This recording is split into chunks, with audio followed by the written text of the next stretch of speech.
Dear students, in this class we are going to learn about another important lesson, that is matter in our surroundings. So in this lesson we are going to learn what is matter and what are the types of matter and what are the physical properties of the matter and how it behaves. All those things we are going to learn in this lesson.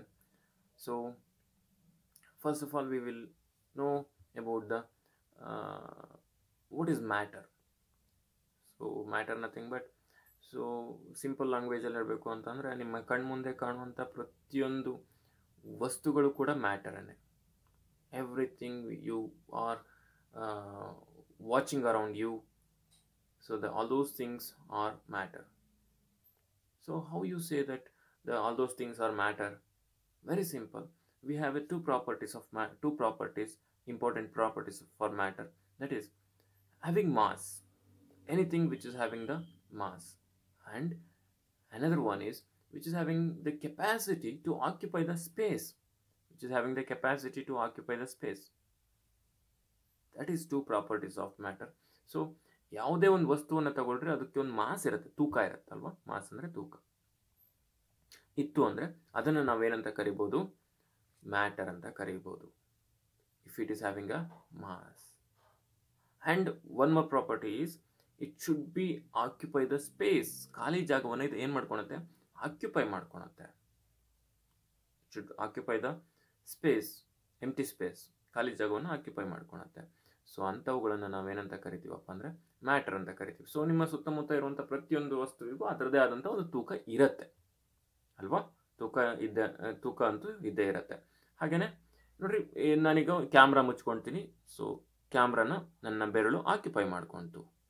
So my finger is occupy the space which is present on the camera ಅಲ್ವಾ? So that means the matter, if it is occupy the space, that can be called as matter. Anything which occupy the space. So let us take the definition. Matter is anything which occupy space and has matter. ಅರ್ಥ ಆಗ್ತಿದೆ ಅಲ್ವಾ? So take down the question, what is matter? So ಈ ಮ್ಯಾಟರ್ನ ನಾವು classification ಮಾಡ್ತೀವಿ. ಯಾವ ಥರ classification ಮಾಡ್ಬೋದು ನಾವು ಮ್ಯಾಟರ್ನ? How you can classify the matter? So ಹಿಂದಿನ ಕಾಲದಲ್ಲಿ ಫಿಲಾಸಫರ್ ಎಲ್ಲ ಹೇಳ್ತಾ ಇದ್ರು, ಏನಂತ ಮ್ಯಾಟರ್ನ ಕ್ಲಾಸಿಫೈ ಮಾಡ್ತಾ ಇದ್ರು ಅವರು? ಏರ್, ಗಾಳಿ, ಅರ್ತ್, ಫೈರ್, ಸ್ಕೈ, ಪಂಚಭೂತಗಳು ಅಂತ ಕರಿತಿದ್ರು. ಕೇಳಿದ್ದೀರಾ ನೀವು? ಸೊ ಗಾಳಿ, ನೀರು, ಬೆಂಕಿ, ಆಕಾಶ, ಭೂಮಿ, ಇವನ್ನೆಲ್ಲ ಪಂಚಭೂತಗಳು ಅಂತ ಕರಿತಿದ್ರು. ಬಟ್ ನಾವು on the basis of physical state of matter we are going to classify the matter. Physical state ಅವುಗಳು ನೋಡೋದಕ್ಕೆ ಹೇಗಿದ್ದಾವೆ ಅನ್ನೋದ್ರ ಆಧಾರದ ಮೇಲೆ we are going to classify the matter into 3 types, that is solid, liquid and gas. Solids, liquids and gases. And you can classify the matter on the basis of another basis, that is chemical composition. ಅದರಲ್ಲಿರುವಂಥ chemical ಕಾಂಪೋಸಿಷನ್ನ ಮೇಲೆ ನಾವು you can classify pure substance and mixture. Pure substance ಅಂತ classify ಮಾಡ್ಬೋದು, ಮತ್ತು pure substance and mixture ಅಂತ classify ಮಾಡ್ಬೋದು ನಾವು. ಸೊ ಮಿಕ್ಸ್ಚರನ್ನು ಮತ್ತೆ 2 types ಆಗಿ ಡಿವೈಡ್ ಮಾಡ್ಬೋದು ನಾವು. ಹೊಮೋಜಿನಿಯಸ್ ಮಿಕ್ಸ್ಚರ್ ಮತ್ತು ಹೆಟ್ರೋಜಿನಿಯಸ್ ಮಿಕ್ಸ್ಚರ್ ಆಗಿ ಕ್ಲಾಸಿಫೈ ಮಾಡ್ಬೋದು ನಾವು. ಈ ರೀತಿ ಕ್ಲಾಸಿಫೈ ಮಾಡ್ತಾ ಹೋಗ್ತೀವಿ ನಾವು. First we will classify the matter on the basis of physical state, that is solid, liquid, gas. Solid, liquid and gas 3 types ಆಗಿ ಡಿವೈಡ್ ಮಾಡ್ತೀವಿ. ನೀವು ಕೇಳಿದ್ದೀರಾ, it's A common word. Solid ಅಂದರೆ ಗಟ್ಟಿಯಾಗಿರುತ್ತೆ, ಲಿಕ್ವಿಡ್ ಅಂದರೆ ನೀರು ಥರ ಇರುತ್ತೆ, ಗ್ಯಾಸ್ ಅಂದರೆ ಗಾಳಿ ಥರ ಇರುತ್ತೆ. ಅದು ಅಷ್ಟೇ ಸಿಂಪಲ್ ಆಗಿ ಹೇಳಬೇಕು ಅಂದರೆ.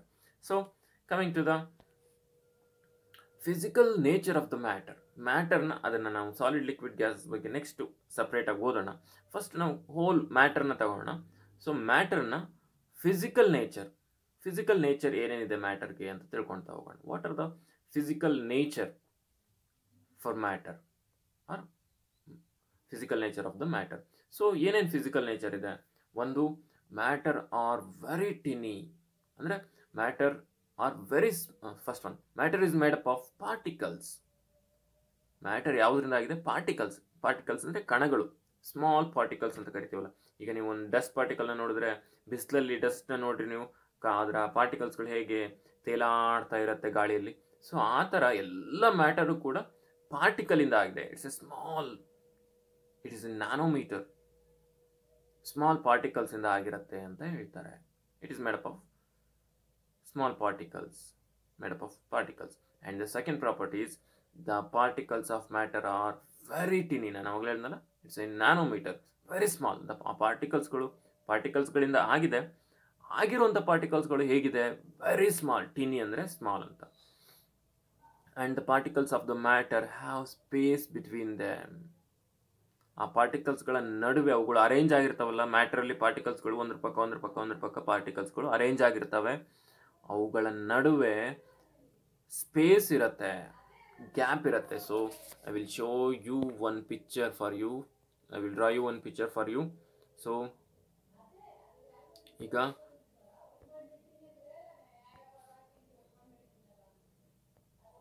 ಈ ಒಂದು ಕಂಟೈನರಲ್ಲಿ ನಾವೇನು ಮಾಡೋಣ, ಒಂದಿಷ್ಟು ಪಾರ್ಟಿಕಲ್ಸ್ನ ಹಾಕೋಣ. ಸೊ ಈ ರೀತಿ ಪಾರ್ಟಿಕಲ್ಸ್ ಇದೆ. ಸೊ ಇವನ್ನ ನಾನು ಬರ್ದಿದ್ದೀನಲ್ಲ, ಇದನ್ನ ಪಾರ್ಟಿಕಲ್ಸ್ ಅಂತ ಕರೀರಿ. ಸೊ ಈ ಪಾರ್ಟಿಕಲ್ಸ್ ಏನಪ್ಪ ಅಂತ ಅಂದರೆ,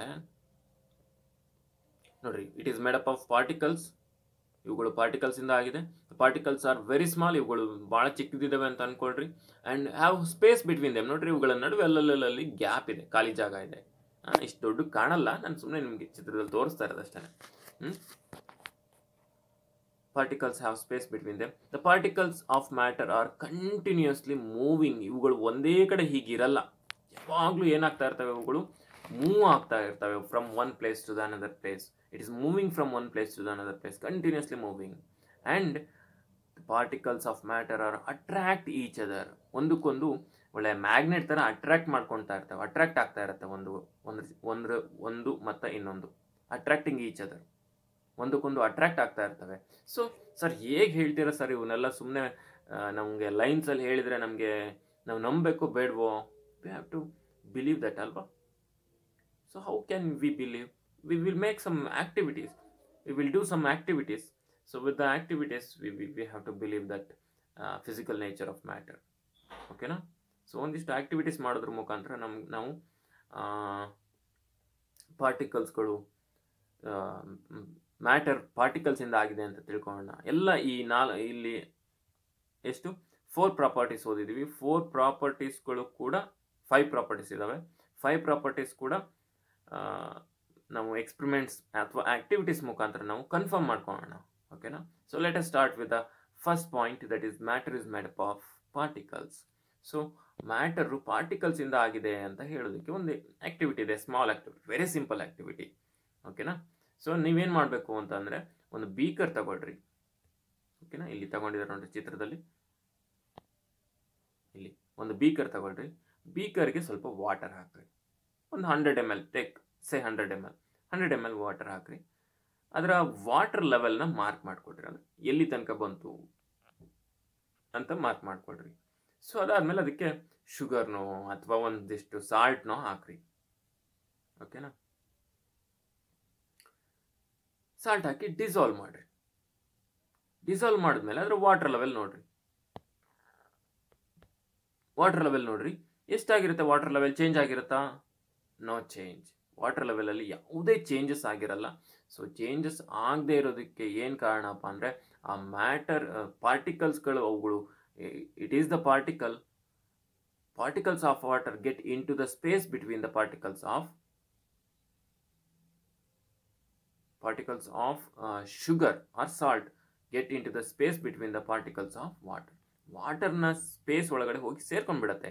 ಅದರಿಂದನೇ ಗೊತ್ತಾಗುತ್ತೆ ನಮಗೆ ಇದು ಪಾರ್ಟಿಕಲ್ಸ್ ಇಂದ ಆಗಿದೆ ಅಂತ. ಎರಡೂ ಕೂಡ ಪಾರ್ಟಿಕಲ್ಸ್ ಆಗಿರೋದ್ರಿಂದ ಒಂದ್ರ ಜೊತೆಗೆ ಒಂದು ಸೇರ್ಕೊಳ್ಳೋದಕ್ಕೆ ಸಾಧ್ಯ ಆಗಿರೋದು. ಗೊತ್ತಾಗ್ತಿದೆಯಾ? So this confirms that the matter is made up of particles. ಗೊತ್ತಾಗ್ತಿದೆಯಾ? So there is no rise in the water level. So ಇಲ್ಲಿ ತೋರಿಸಿರುವಂಥ ಚಿತ್ರ ದೊಡ್ಡದಾಗಿ ತೋರಿಸಿದ್ದಾರೆ, ಹಾಗೇನೆ ಕೆಳಗಡೆ ಕೊಟ್ಟಿದ್ದಾರೆ ಇಲ್ಲಿ the particles of water magnified million times ಅಂತ. ಅಂದರೆ ದೊಡ್ಡದಾಗಿ ಮಾಡಿದ್ದಾರೆ ಅಂತ, ದೊಡ್ಡದಾಗಿ ತೋರಿಸಿದ್ದಾರೆ ಅಂತ ಅರ್ಥ. ಅಂದರೆ ಅಷ್ಟು ದೊಡ್ಡಕ್ಕೆ ಇರಲ್ಲ. ನೀವು ವಾಟರ್ ಇಟ್ಕೊಂಡು ನೋಡಿದ್ರೆ ಚಿತ್ರದಲ್ಲಿ ಕಾಣೋ ಥರ ಬಬಲ್ಸ್ ಅದು ಹೆಂಗೆ ಕಾಣ್ತಾ ಇದೆಯಲ್ಲ ಆ ಥರ ಪಾರ್ಟಿಕಲ್ಸ್ಗಳು ಕಾಣಲ್ಲ ನಿಮಗೆ. ಗೊತ್ತಾಗ್ತಿದೆಯಾ? ಇಟ್ ಈಸ್ ಮ್ಯಾಗ್ನಿಫೈಡ್, ದೊಡ್ಡದಾಗಿ ಮಾಡಿದ್ದಾರೆ ಅಷ್ಟೇ. So next second property of matter ಏನಪ್ಪ ಅಂದರೆ the particles of matter are very tiny, ಅಂದರೆ ವೆರಿ ಸ್ಮಾಲ್ ಅಂತ ಹೇಳ್ತಾರೆ. ಸೊ ಹೇಗೆ ನೋಡೋಣ, ಅದಕ್ಕೊಂದು ಎಕ್ಸ್ಪೆರಿಮೆಂಟ್ ಮಾಡೋಣ. ಇಲ್ಲಿ ಒಂದು 100 ml ಬೀಕರ್ನ ತಗೊಳ್ಳೋಣ ನಾವು. ಇಲ್ಲಿ ತಗೊಂಡಿದ್ದಾರೆ ನೋಡ್ರಿ ಬೀಕರ್.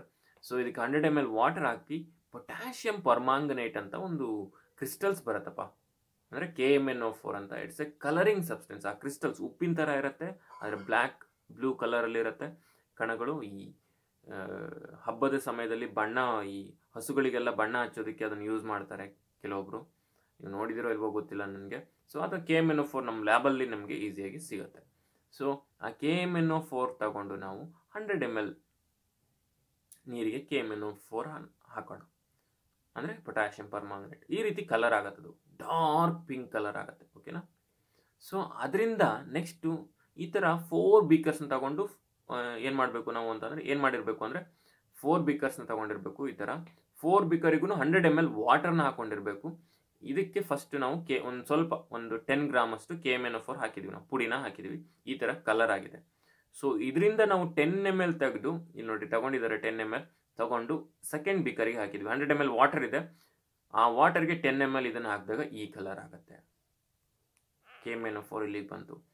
ಆಮೇಲೆ ಕಂಟಿನ್ಯೂ ಮಾಡ್ರಿ ಇದನ್ನ. ಈ 10 ml ಅನ್ನು ಮತ್ತೆ ತಗೊಂಡು ಈ ಬೀಕರ್ಗೆ ಹಾಕ್ರಿ. So for this take 10 ml of liquid from this and pour into the last beaker. So ನೋಡ್ರಿ ಏನಾಗ್ತಾ ಹೋಗಿದೆ, ಇಲ್ಲಿ ಕಲರ್ ಏನಾಗ್ತಾ ಹೋಗಿದೆ, ಚೇಂಜ್ ಆಗ್ತಾ ಹೋಗಿದೆ. ಅಂದರೆ ಫುಲ್ಲು ವಾಟರ್ ಕಲರೇ ಆಗಿಲ್ಲ. ಸೊ ಇಲ್ಲೂ ಕೂಡ ಅಟ್ ದ ಲಾಸ್ಟ್ ಬೀಕರಲ್ಲೂ ಕೂಡ ನಾವು KMnO4ನ ನೋಡ್ಬೋದು, ಅದರ ಕಲರನ್ನು ನೋಡ್ಬೋದು. ಅದರ ಕಲರ್ ಇದೆ ಅಂದರೆ ಅದರಲ್ಲಿ KMnO4 ಇದೆ ಅಂತ ಅರ್ಥ. ಅಂದರೆ ಇದರಿಂದ ನಮ್ಗೇನು ಗೊತ್ತಾಗತ್ತಪ್ಪ ಅಂದರೆ, ಇದು ವೆರಿ ಸ್ಮಾಲ್ ಟಿನ್ನಿ ಪಾರ್ಟಿಕಲ್ಸ್ ಆಗಿರೋದ್ರಿಂದ ನಮಗೆ ಎಲ್ಲದರಲ್ಲೂ ಸಿಗುತ್ತೆ. ಇನ್ನೂ ಎಷ್ಟು ಮಾಡ್ತಾ ಹೋದ್ರೂ ನಮಗೆ, ಈ ಥರ ಕಂಟಿನ್ಯೂ ಮಾಡ್ತಾ ಹೋದ್ರೂ ನಮಗೆ KMnO4 ಸಿಗ್ತಾ ಹೋಗುತ್ತೆ. Few crystal of potassium permanganate can colour A large volume of water, because ಎಷ್ಟು ವಾಟರ್ ತಗೊಂಡ್ರು ಅದನ್ನ ಬಣ್ಣ ಮಾಡುವಂಥ, ಅಂದರೆ ಕಲರ್ ಮಾಡುವಂಥ ಕೆಪಾಸಿಟಿ KMnO4ಗಿದೆ. ಯಾಕೆ ಅಂದರೆ the particles are made up of very very very tiny particles, ಅಂದರೆ ಸ್ಮಾಲೆಸ್ಟ್ ಪಾರ್ಟಿಕಲ್ಸ್. ಹಾಗಾಗಿ ಇವುಗಳು ಕಲರನ್ನು ಮಾಡುವಂಥ ಕೆಪಾಸಿಟಿ KMnO4ಗೆ ಇರುತ್ತೆ. ಗೊತ್ತಾಗ್ತಿದೆ ಅಲ್ವಾ? So that is the particles of matter are made up of very tiny. And next third property ನೋಡೋಣ. The particles of matter have space between them. ಪ್ರತಿಯೊಂದು ಪಾರ್ಟಿಕಲ್ಸ್ಗಳು ಅವುಗಳ ನಡುವೆ ಗ್ಯಾಪ್ ಇರುತ್ತೆ ಅಂತ ಹೇಳ್ತಾರೆ. ಅಂದರೆ ಒಂದೊಂದು ಪಾರ್ಟಿಕಲ್ಸ್ಗಳು ಜಾಯ್ನ್ ಆಗಿರುತ್ತಲ್ಲ, ಸೊ ಹೀಗೆ ಒಂದೊಂದು ಪಾರ್ಟಿಕಲ್ಸ್ ಇದೆ, ಅದರ ನಡುವೆ ಈ ರೀತಿ ಪಾರ್ಟಿಕಲ್ಸ್ಗಳು ಅರೇಂಜ್ ಆಗಿರ್ತವೆ. ಅವುಗಳ ನಡುವೆ ನೋಡ್ರಿ ಅಲ್ಲಲ್ಲಿ ನೀವು ಗ್ಯಾಪನ್ನು ನೋಡ್ಬೋದು. ಇಲ್ಲಿ ನೋಡ್ರಿ, ಇಲ್ಲೆಲ್ಲ ಗ್ಯಾಪ್ ಇದೆ ಅಲ್ವಾ, ಇಲ್ಲಿ ಗ್ಯಾಪ್ ಇದೆ, ಇಲ್ಲಿ ಗ್ಯಾಪ್ ಇದೆ. ಸೊ ಈ ರೀತಿ ನೀವು ಗ್ಯಾಪ್ಸನ್ನು ನೋಡ್ಬೋದು. You can see the gaps between the particles. ಅದನ್ನೇ ಹೇಗೆ ಪ್ರೂವ್ ಮಾಡ್ಬೋದು ನಾವು ವಿತ್ ಆಕ್ಟಿವಿಟಿ? ಸೊ ಹೇಗಪ್ಪ ಅಂತ ಅಂದರೆ, ಸೇಮ್ ಫಸ್ಟ್ ಎಕ್ಸ್ಪೆರಿಮೆಂಟ್ ಮಾಡಿದ್ವಲ್ಲ ನಾವು ಆಕ್ಟಿವಿಟಿ, ಅದೇ ಥರನೇ. ಸೊ ಒಂದು ವಾಟರ್ನ ತಗೊಳ್ರಿ, ವಾಟರ್ 100 ml ಬೀಕರ್ಗೆ ವಾಟರ್ನ ತಗೊಳ್ರಿ, ಅದಕ್ಕೆ ನೀವು ಶುಗರ್ನ ಆ್ಯಡ್ ಮಾಡಿರಿ. ಸೊ ವಾಟರ್ ಲೆವೆಲ್ ನೋಡ್ಕೊಂಡಿರ್ರಿ, ಏನು ರೈಸ್ ಆಗಿರಲ್ಲ. ಫಸ್ಟ್ ಎಕ್ಸ್ಪೆರಿಮೆಂಟ್ ಮಾಡಿದ್ವಲ್ಲ ಆಕ್ಟಿವಿಟಿ, ಅದೇನೇ ಸೇಮು. ಸೊ ಇದು ಫುಲ್ಲು ಡಿಸಾಲ್ವ್ ಆಗುತ್ತೆ, ಆದರೆ ವಾಟರ್ ಲೆವೆಲಲ್ಲಿ ಏನು ಚೇಂಜ್ ಆಗಲ್ಲ. ಅಂದರೆ ನಾವು ಶುಗರ್ ಹಾಕಿದ್ವಲ್ಲ, ಎಲ್ಲೋಯ್ತು ಅದಕ್ಕೆ ಅದನ್ನ ಹಾಕಿದ್ಕೊಂದಿಷ್ಟು ರೈಸ್ ಆಗಬೇಕಲ್ಲ ಅಲ್ವಾ. ಈಗ ಕಲ್ಲುಗಳನ್ನ ಹಾಕಿದರೆ ವಾಟರ್ ಲೆವೆಲ್ ರೈಸ್ ಆಗುತ್ತೆ, ವಾಟ್ರಿಗೆ ಒಂದಿಷ್ಟು ಕಲ್ಲುಗಳನ್ನ ಹಾಕಿದರೆ, ಯಾಕೆಂದರೆ ಡಿಸಾಲ್ವ್ ಆಗಲ್ಲ. ಸೊ ಇದು ಹಾಕಿದರೆ, ಇದನ್ನು ಹಾಕಿದ್ವಲ್ಲ, ಇದು ಸಾಲಿಡ್ಡು, ಇದು ರೈಸ್ ಆಗಬೇಕಲ್ವಾ, ರೈಸ್ ಆಗೋದೇ ಇಲ್ಲ. ಸೊ ಯಾಕೆ ರೈಸ್ ಆಗಲ್ಲ ಅಂತಂದರೆ, ಇದರ ಶುಗರ್ ಪಾರ್ಟಿಕಲ್ಸ್ಗಳು ವಾಟರ್ನ ಪಾರ್ಟಿಕಲ್ಸ್ನ ನಡುವೆ ಗ್ಯಾಪ್ ಇರುತ್ತಲ್ಲ, ಅದರಲ್ಲಿ ಸೇರ್ಕೊಂಡು ಬಿಡತ್ತೆ, ಗ್ಯಾಪ್ ಒಳಗಡೆ ಹೋಗಿ ಸೇರ್ಕೊಳತ್ತೆ. ಗೊತ್ತಾಗ್ತಿದ್ಯಾ? ಇನ್ನೊಂದು ಸಿಂಪಲ್ ಎಕ್ಸ್ಪೆರಿಮೆಂಟ್ ನಾನು ಹೇಳೋದಾದರೆ ಹೇಗಪ್ಪ ಅಂತ ಅಂದರೆ, ನೀವು ಒಂದು ಬೀಕರ್ನ ತಗೊಳ್ರಿ, ಅದಕ್ಕೆ ಒಂದಿಷ್ಟು ಏನು ಮಾಡ್ರಿ ನೀವು ಅಂತಂದರೆ, ಗೋಲಿಗಳು ಬರ್ತಾವೆ ನೋಡ್ರಿ, ರೌಂಡ್ ಬಾಲ್ಸ್ಗಳು ಬರ್ತಾವೆ ಚಿಕ್ಕದು, ಆ ಬಾಲ್ಸ್ನ ಹಾಕ್ರಿ. ಓಕೆನಾ? ಸೊ ಇದು ಹಾಕಿದ ಮೇಲೆ ಇದಕ್ಕೆ ನೀವೇನು ಮಾಡ್ಬೋದು, ಈಗ ಒಂದಿಷ್ಟು ಮರಳು ಹಾಕ್ರಿ, ಸ್ಯಾಂಡು. ಏನಾಗತ್ತೆ, ಸ್ಯಾಂಡೆಲ್ಲ ಹೋಗಿ ಆ ಗ್ಯಾಪ್ ಒಳಗಡೆ ಕುತ್ಕೊಳತ್ತಲ್ವ, ಗ್ಯಾಪ್ ಒಳಗಡೆ ಕುತ್ಕೊಳತ್ತೆ. ಅದಾದ್ಮೇಲೆ ಅದು ನೋಡ್ರಿ, ಏನು ಇಷ್ಟು ಲೆವೆಲಿಗೆ ಇತ್ತು ಇದು ಅಂತ ಅನ್ಕೊಳ್ರಿ. ಈ ಲೆವೆಲಿಗೆ ಇತ್ತು ನೀವು ಗೋಲಿಗಳನ್ನ ಹಾಕಿದ್ದು. ಸ್ಯಾಂಡ್ ಹಾಕಿದ ತಕ್ಷಣ ಈ ಲೆವೆಲ್ ಜಾಸ್ತಿ ಆಗತ್ತಾ? ಆಗಲ್ಲ. ಯಾಕೆ? ಆ ಸ್ಯಾಂಡೆಲ್ಲ ಏನು ಮಾಡುತ್ತೆ, ಗೋಲಿ ನಡುವೆ ಗ್ಯಾಪ್ ಇತ್ತಲ್ಲ ಅಲ್ಲೂ ಹೋಗಿ ಕುತ್ಕೊಳತ್ತೆ ಅಲ್ವಾ? ನೋಡ್ರಿ, ರೈಸ್ ಆಗಲ್ಲ. ಅಂದ್ರೆ ಇದನ್ನ ನೀವು ಗೋಲಿಗಳನ್ನ ಪಾರ್ಟಿಕಲ್ಸ್ ಅಂತ ಕನ್ಸಿಡರ್ ಮಾಡ್ರಿ, ಸ್ಯಾಂಡ್ ಅನ್ನು ಪಾರ್ಟಿಕಲ್ಸ್ ಅಂತ ಕನ್ಸಿಡರ್ ಮಾಡ್ರಿ. ಅವುಗಳು ನೋಡ್ರಿ ಗ್ಯಾಪ್ ಇರೋದ್ರಿಂದ ಒಳಗಡೆ ಹೋಗಿ ಕುತ್ಕೊಳತ್ತೆ. ಸೊ ಅಂದ್ರೆ ಒಂದು ಪಾರ್ಟಿಕಲ್ ನಡುವೆ ಇನ್ನೊಂದು ಪಾರ್ಟಿಕಲ್ನ ನಡುವೆ ಗ್ಯಾಪ್ ಇರುತ್ತೆ ಅಂತ ನಮ್ಗೆ ಗೊತ್ತಾಗುತ್ತೆ. ಇನ್ನು ಇದಕ್ಕೆ ಮತ್ತೆ ವಾಟರ್ ಹಾಕ್ರಿ ನೀವು. ಸೊ ನೋಡ್ರಿ, ವಾಟರ್ ಕೂಡ ಹಾಕಿದಾಗ್ಲೂ ಸುಮ್ಮನೆ ಒಳಗಡೆ ಹೋಗುತ್ತೆ, ಏನು ರೈಸ್ ಆಗಲ್ಲ. ಸೊ ವಾಟರ್ ಕೂಡ ಈ ಸ್ಯಾಂಡ್ ನಡುವೆ, ಸ್ಯಾಂಡ್ ಪಾರ್ಟಿಕಲ್ಸ್ ನಡುವೆ ಗ್ಯಾಪ್ ಇರುತ್ತೆ, ಅದರ ನಡುವೆ ಸೇರ್ಕೊಳತ್ತೆ. ಅರ್ಥ ಆಗ್ತಿದೆ ಅಲ್ವಾ? So that's why the particles are made up of, particles are having very small gaps in between them. This experiment shows that. So next, coming to the next activity. So the particles of matter are continuously moving.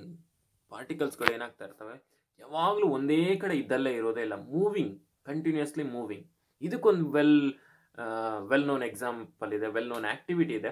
So ಏನಪ್ಪ ಅಂತ ಅಂದರೆ, you just take water in a beaker. ಒಂದು ಬೀಕರಲ್ಲಿ ವಾಟರ್ನ ತಗೊಳ್ರಿ ನೀವು. ಇದಕ್ಕೆ ಮೇಲಿಂದ ಒಂದೇ ಒಂದು ಡ್ರಾಪ್ ಇಂಕ್ ಹಾಕ್ರಿ ನೀವು, ಇಂಕು ಅಥವಾ ಯಾವುದೊಂದು ರೆಡ್ ಕಲರು ಯಾವುದೋ ಹಾಕ್ರಿ. ಹಾಗೇನೇ ಬಿಟ್ಬಿಡ್ರಿ, ನೀವು ಏನು ಶೇಕ್ ಮಾಡೋಕ್ಕೆ ಹೋಗ್ಬಿಡ್ರಿ, ಡಿಸಾಲ್ವ್ ಮಾಡೋಕ್ಕೆ ಹೋಗ್ಬಿಡ್ರಿ, ಏನು ಮಾಡಿಬಿಡ್ರಿ, ಇಂಕ್ ಹಾಕಿ ಬಿಟ್ಬಿಡ್ರಿ. ಸೊ ಏನಾಗುತ್ತೆ, ಸ್ವಲ್ಪ ಹೊತ್ತಾದ್ಮೇಲೆ ಫುಲ್ ಕಂಪ್ಲೀಟಾಗಿ ಯೂನಿಫಾರ್ಮ್ ಆಗಿ ಡಿಸಾಲ್ವ್ ಆಗಿರುತ್ತೆ, ಅದು ಹರಡ್ಕೊಂಡಿರುತ್ತೆ. ಫಸ್ಟ್ ನಿಧಾನಕ್ಕೆ ನೋಡ್ರಿ, ಅಲ್ಲಿ ಚಿತ್ರದಲ್ಲಿ ಕಾಣಿಸ್ತಿದೆಯಲ್ಲ ಆ ರೀತಿ ಓಪನ್ ಆಗ್ತಾ ಹೋಗುತ್ತೆ, ಹರಡ್ಕೊಂಡು ಫುಲ್ಲು ಯೂನಿಫಾರ್ಮ್ ಆಗಿ ಡಿಸಾಲ್ವ್ ಆಗುತ್ತೆ. ಯಾಕೆ? ಒಂದೇ ಕಡೆ ಇರಬೇಕಿತ್ತಲ್ವ ಹಾಕಿದ್ದು ವಾಟರ್ ಇಂಕಿನ ಡ್ರಾಪ್ ಹಾಗೇನೇ ಇರಬೇಕಿತ್ತಲ್ವ? ಯಾಕೆ ಎಲ್ಲ ಕಡೆನೂ ಹರಡ್ಕೊಂತು? ಯಾಕೆ ಎಲ್ಲ ಕಡೆನೂ ಯೂನಿಫಾರ್ಮ್ ಆಗಿ ಹರಡ್ಕೊಂತು ಅಂತ ಅಂದರೆ, ಅದರಲ್ಲಿರುವಂಥ ಪಾರ್ಟಿಕಲ್ಸ್ಗಳು, ಅಂದರೆ ವಾಟ್ರಲ್ಲಿರುವಂಥ ಪಾರ್ಟಿಕಲ್ಸ್ಗಳು ಸುಮ್ಮನೆ ಒಂದೇ ಕಡೆ ಇರಲ್ಲ, ಅದು ಯಾವಾಗಲೂ ಏನಾಗ್ತಾ ಇರುತ್ತೆ, ಈ ಚಿತ್ರದಲ್ಲಿ ತೋರಿಸಿದ್ರೆ ನೋಡ್ರಿ, ಆಲ್ವೇಸ್ ಇಟ್ ಈಸ್ ಮೂವಿಂಗ್. ಯಾವಾಗ್ಲೂ ಈ ರೀತಿ ಮೂವ್ ಆಗ್ತಾ ಇರುತ್ತೆ. ಇಲ್ಲಿ ನೋಡ್ರಿ, ಇಲ್ಲಿ ಡೈರೆಕ್ಷನ್ ತೋರಿಸಿದ್ದಾರೆ, ಗ್ಯಾಸಲ್ಲಿ ಯಾವ ರೀತಿ ಮೂವ್ ಆಗುತ್ತೆ ಅಂತ. ಯಾವಾಗ್ಲೂ ವಾಟ್ರಲ್ಲಿರುವಂಥ ಪಾರ್ಟಿಕಲ್ಸ್ಗಳು ಮೂವ್ ಆಗ್ತಾ ಇರೋದ್ರಿಂದ, ಮೂವ್ಮೆಂಟ್ ಆಗ್ತಾ ಇರೋದ್ರಿಂದ ಒಂದು ಪ್ಲೇಸ್ ಟು ಅನದರ್ ಪ್ಲೇಸ್, ಅದು ಎಲ್ಲ ಕಡೆನೂ ಹರಡ್ಕೊಳ್ತಾ ಹೋಗುತ್ತೆ. ಗೊತ್ತಾಗ್ತಿದೆಯಾ ಮಕ್ಕಳೇ? Okay, right. So this is the experiment to show particles of matter are continuously moving. Continuously move ಆಗ್ತಾ ಇರ್ತವೆ ಪಾರ್ಟಿಕಲ್ಸ್ಗಳು ಅನ್ನೋದನ್ನ ತೋರಿಸೋದಕ್ಕೆ ಇದು experiment. So next, particles of matter attract each other. ಏನು, ಒಂದಕ್ಕೊಂದು ಅಟ್ರಾಕ್ಟ್ ಆಗ್ತವೆ, ಪಾರ್ಟಿಕಲ್ಸ್ ಆಫ್ ಮ್ಯಾಟರ್ ಅಟ್ರಾಕ್ಟ್ ಆಗಿರ್ತವೆ ಅಂತ ಹೇಳ್ತಾರೆ. ಸೊ ಹೇಗೆ ಅಂತ ನೋಡೋಣ. ನಾವು ಒಪ್ಕೊಳೋದು ಬೇಡ ಹಾಗೆಲ್ಲ ಸುಮ್ಮನೆ. So we will see with the example or with the activity, with the experiment. Okay, so ನೀವು ಒಂದು ಕಬ್ಬಿಣದ ಮೊಳೆ ತಗೊಳ್ರಿ, ಓಕೆನಾ, ಒಂದು ಚಾಪೀಸ್ ತಗೊಳ್ರಿ, ಒಂದು ರಬ್ಬರ್ ತಗೊಳ್ರಿ, ರಬ್ಬರ್ ಎಲಾಸ್ಟಿಕ್ ರಬ್ಬರ್ ಬರುತ್ತಲ್ಲ, ರಬ್ಬರ್ ಬ್ಯಾಂಡ್ ತಗೊಳ್ರಿ. ಕಬ್ಬಿಣದ ಮೊಳೆ, ರಬ್ಬರ್ ಬ್ಯಾಂಡ್, ಇನ್ನೊಂದು ಚಾಪೀಸ್. ಸೊ ಯಾವುದನ್ನ ನೀವು ಈಸಿಯಾಗಿ ಬ್ರೇಕ್ ಮಾಡ್ಬೋದು, ಅಂದರೆ ಕಟ್ ಮಾಡ್ಬೋದು? ಯಾವುದನ್ನ? ಒಂದು ಚಾಪೀಸ್ನ ನೀವು ಈಸಿಯಾಗಿ ಕಟ್ ಮಾಡ್ಬೋದು. ಅದನ್ನು ಬಿಟ್ಟರೆ ಇನ್ನು ರಬ್ಬರ್ನ ಕಟ್ ಮಾಡೋದಕ್ಕೆ ಸ್ವಲ್ಪ ಕಷ್ಟ ಆಗುತ್ತೆ, ಇನ್ನು ಕಬ್ಬಿಣದ ಮೊಳೆ ಕಟ್ ಮಾಡೋದಕ್ಕೆ ತುಂಬ ಕಷ್ಟ ಆಗುತ್ತೆ. ಸೊ ಏನು ಡಿಫ್ರೆನ್ಸ್ ಇವುಗಳ ನಡುವೆ? ಸೊ ಈ ಚಾಪೀಸಲ್ಲೂ ಪಾರ್ಟಿಕಲ್ಸ್ ಇದೆ, ರಬ್ಬರಲ್ಲೂ ಪಾರ್ಟಿಕಲ್ಸ್ ಇದೆ, ರಬ್ಬರ್ ಬ್ಯಾಂಡಲ್ಲೂ ಪಾರ್ಟಿಕಲ್ಸ್ ಇದೆ, ಐರನ್ ಮೊಳೆಯಲ್ಲೂ ಕೂಡ ಪಾರ್ಟಿಕಲ್ಸ್ ಇದೆ. ಬಟ್ ದ ಡಿಫ್ರೆನ್ಸ್ ಏನಪ್ಪ ಅಂದರೆ, ಎರಡು ಅಟ್ರಾಕ್ಟ್ ಆಗಿರ್ತಾವಲ್ಲ, ಯಾವುದರಲ್ಲಿ ಪಾರ್ಟಿಕಲ್ಸ್ಗಳು ಅಟ್ರಾಕ್ಟ್ ಆಗಿರುವಂಥದ್ದು ಚಾಪೀಸಲ್ಲಿ ಕಡಿಮೆ ಅಟ್ರಾಕ್ಟಿವ್ ಫೋರ್ಸ್ ಇರುತ್ತೆ. ಹಾಗಾಗಿ ನಾವು ಈಸಿಯಾಗಿ ಅದನ್ನು ಬ್ರೇಕ್ ಮಾಡ್ಬೋದು. ಅದಕ್ಕಿಂತ ಸ್ವಲ್ಪ ಜಾಸ್ತಿ ಅಟ್ರಾಕ್ಟಿವ್ ಫೋರ್ಸು ಯಾವುದ್ರಿದೆ, ರಬ್ಬರ್ ಬ್ಯಾಂಡಲ್ಲಿ ಜಾಸ್ತಿ ಅಟ್ರಾಕ್ಟಿವ್ ಫೋರ್ಸ್ ಇದೆ. ಹಾಗಾಗಿ ಅದನ್ನ ಬ್ರೇಕ್ ಮಾಡೋದು ಸ್ವಲ್ಪ ಕಷ್ಟ ಆಗುತ್ತೆ ನಮಗೆ. ಇನ್ನು ಪಾರ್ಟಿಕಲ್ಸ್ಗಳು ಸಿಕ್ಕಾಪಟ್ಟೆ ಸ್ಟ್ರಾಂಗ್ ಆಗಿ ಅಟ್ರಾಕ್ಟ್ ಆಗಿರ್ತವೆ ಐರನ್ ನೈಲಲ್ಲಿ. ಹಾಗಾಗಿ ಅವುಗಳನ್ನು ನಾವು ಬ್ರೇಕ್ ಮಾಡೋದು ತುಂಬಾ ಕಷ್ಟ.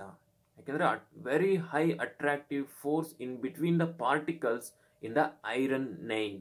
That's why it is very difficult to break the attractive force between the particles present in the iron nail, and it is very easier to break the attractive force between the particles in the chalk piece.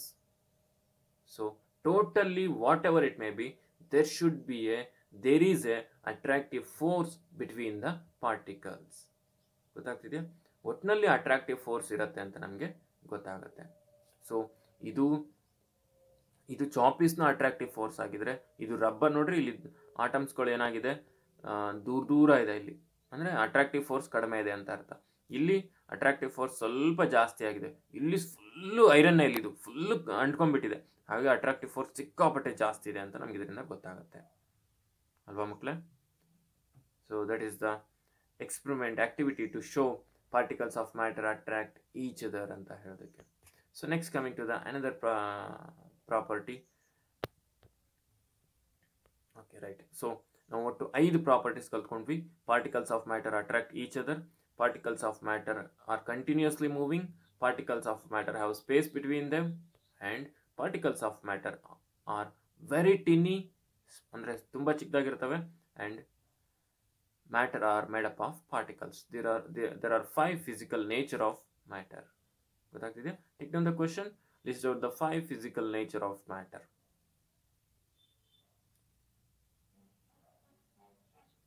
List out the 5 physical nature of matter. So take down another question. Explain the activity to show the particles of matter are very tiny. Explain the activity to show the particles of matter are very tiny. And next, another question. Explain the activity to show the particles of matter are continuously moving. Explain the activity to show the particles of matter are continuously moving. ಗೊತ್ತಾಗ್ತಿದೆಯಾ? So ಇಷ್ಟು ಕ್ವಶನ್ಸ್ಗಳಿಗೆ ನೀವು answer ಮಾಡಬೇಕು. So this is about physical nature of the matter. So in the next class will discuss about there are 3 states of matter: solid, liquid, gas. So in that the physical properties of solid, liquid and gases, and the difference between the physical properties of solid, liquid, gas, that one we will discuss in the next class. So I hope you all understood the today's lesson. And if you are having any doubts, any questions, you can ask the questions in your group, and we are going to answer for that. And you must complete the homework. Thank you. We will meet in the next class.